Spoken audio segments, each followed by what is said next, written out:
Hello student. पिछले video में मैंने बताया था कि सस्टेनेबल एग्रीकल्चर क्या होता है, स्थायी कृषि क्या होती है।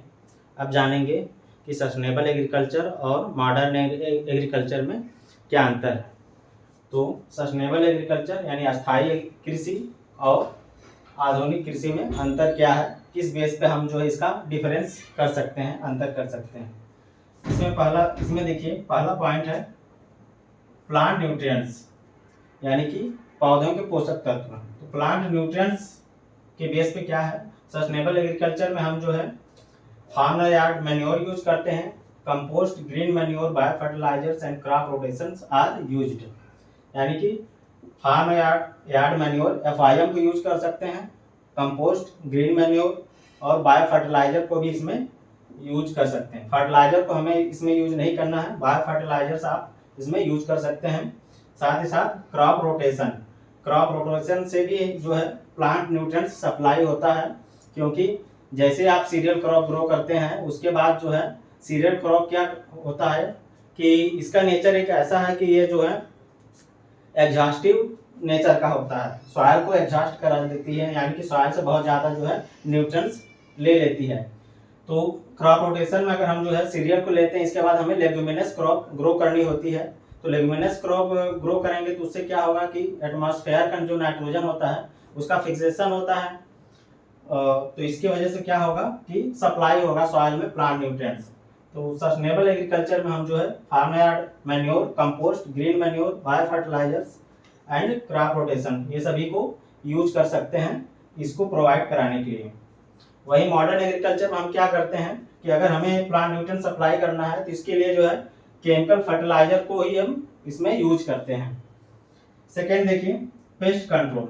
अगर हमें पेस्ट कंट्रोल करना है तो इसके लिए जो है सस्टेनेबल एग्रीकल्चर में हम कल्चरल मेथड्स को यूज कर सकते हैं। जैसे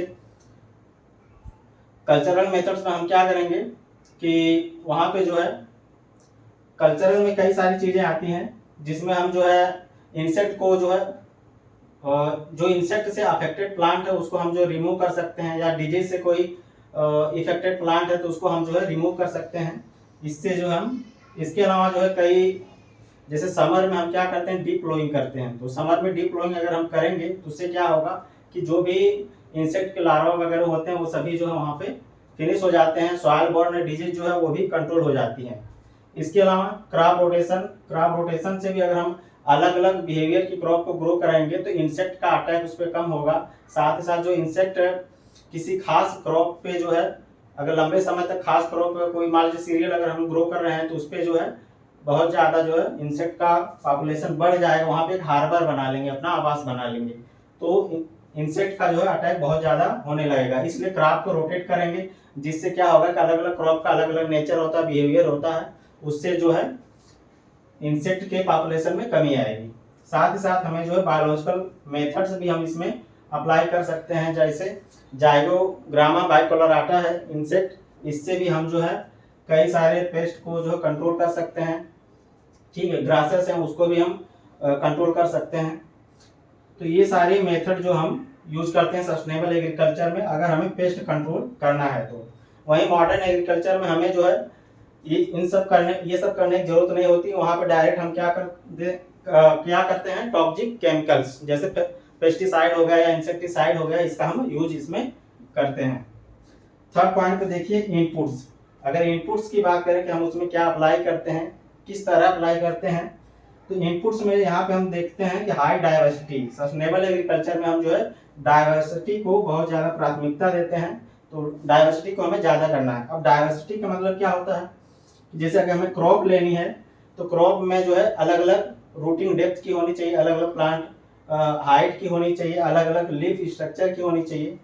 तो ये डाइवर्सिटी हुआ। इसके अलावा जो है उसमें बहुत सारे जो है इसके अलावा कई सारे जो फार्मिंग सिस्टम के इंटरप्राइजेज हैं उसको भी आप अप्लाई कर सकते हैं। तो डाइवर्सिटी रहेगी तो इससे क्या होगा कि इकोसिस्टम बिगड़ेगा नहीं। सेकेंड, इसी में देखिए renewable and biodegradable inputs are use. तो हम ऐसे इनपुट्स को यूज करते हैं जो रिन्यूएबल हो, यानी कि अगर हम किसी एक खास काम के लिए कर रहे हैं तो उसके बाद जो उसका वेस्ट मटेरियल है दूसरे में भी यूज हो सके। साथ साथ बायोडिग्रेडेबल यानी कि ऐसे ऑर्गेनिक सोर्स को हम यूज करेंगे जो आसानी से जो है नष्ट हो सके या आसानी से जो है एक सोर्स से दूसरे सोर्स में बदल सके। तो ऐसे इनपुट्स को हम जो है सस्टेनेबल एग्रीकल्चर में यूज करते हैं। मॉडर्न एग्रीकल्चर में देखिए कि यहाँ पे हम फोकस करते हैं प्रोडक्टिविटी पे, अधिक से अधिक उत्पादन करने की क्षमता को जो हम यहाँ पे बढ़ाते हैं मॉडर्न एग्रीकल्चर में। तो यहाँ प्रोडक्टिविटी हाई रखते हैं, बाकी चीज़ें हम भूल जाते हैं कि हमारा इकोसिस्टम कैसा होगा, सॉइल की कंडीशन कैसी होगी, या फिर जो फूड डेवलप होगा, फूड जो प्रोड्यूस होगा उसकी क्वालिटी क्या होगी, ये चीज़ें हम मॉडर्न एग्रीकल्चर में भूल जाते हैं। इसके अलावा क्या है, लो डाइवर्सिटी, यहाँ पे हम डाइवर्सिटी को भी जो है किनारे कर देते हैं, यहाँ पे कोई डाइवर्सिटी नहीं रहती है। जो भी हमें बहुत ज़्यादा पैसे देते हैं, इनकम देते हैं, हम उसी क्रॉप को ग्रो करते हैं यहाँ पे। तो ये डिफरेंसेस होते हैं। नंबर 4 पे देखिए इकोलॉजी। इकोलॉजी यानी कि पारिस्थितिकी जो भी हमारे आसपास है उन सभी चीज़ों को जो है हम सस्टेनेबल एग्रीकल्चर में पूरा फोकस देते हैं, जिसकी वजह से जो है और कई सारे हम जो है अब जैसे रिन्यूएबल एनर्जी हो गया, बायोडिग्रेडेबल इनपुट्स हो गए, इन सभी के जरिए जो हम जो है इकोलॉजी को स्टेबल करते हैं सस्टेनेबल एग्रीकल्चर में। तो सस्टेनेबल एग्रीकल्चर में इकोलॉजी स्टेबल रहती है, यानी कि स्थिर रहती है। लेकिन मॉडर्न एग्रीकल्चर में क्या होता है कि यह इकोलॉजी फ्रेजाइल हो जाती है, यानी कि धीरे धीरे जो है कम होने लगती है।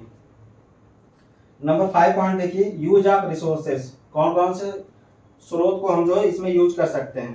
तो इसमें देखिए द रेट, सस्टेनेबल एग्रीकल्चर में the rate of extraction from forest, fisheries, underground water sources and other renewable resources do not exceed the rate of regeneration.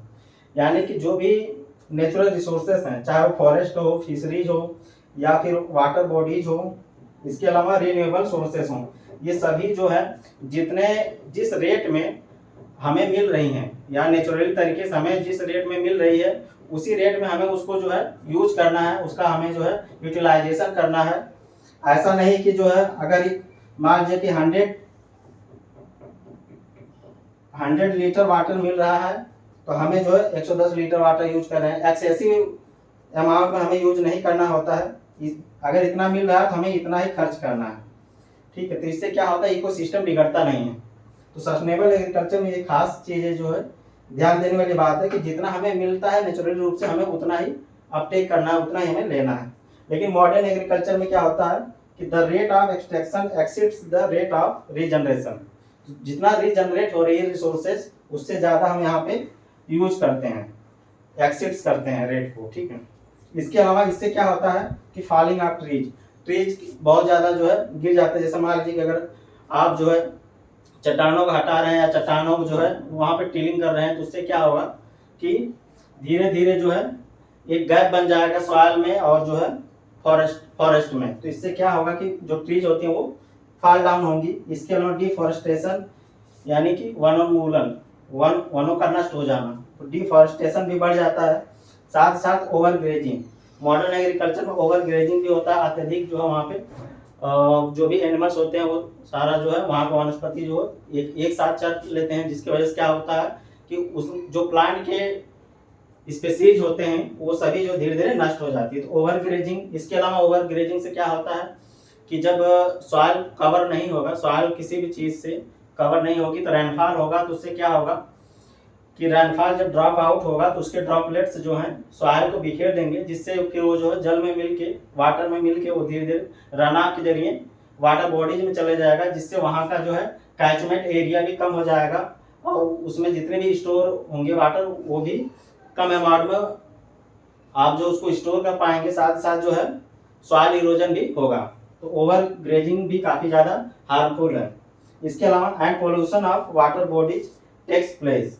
तो इन सभी अगर हम टॉक्सिक केमिकल्स यूज कर रहे हैं या फिर पेस्टिसाइड यूज कर रहे हैं, प्रोडक्टिविटी को ही ध्यान दे रहे हैं, डाइवर्सिटी को लो कर रहे हैं, साथ ही साथ जो है फ्रेजाइल इकोलॉजी हो रही है, तो इससे क्या होगा कि पॉल्यूशन ऑफ वाटर बॉडीज का वाटर बॉडी एकदम पॉल्यूट हो जाएगी और क्या होगा जहाँ पे शुद्ध जल होता था वहाँ पे फिर जो है इसका स्थान आ जाएगा, पॉल्यूशन ऑफ वाटर बॉडीज का।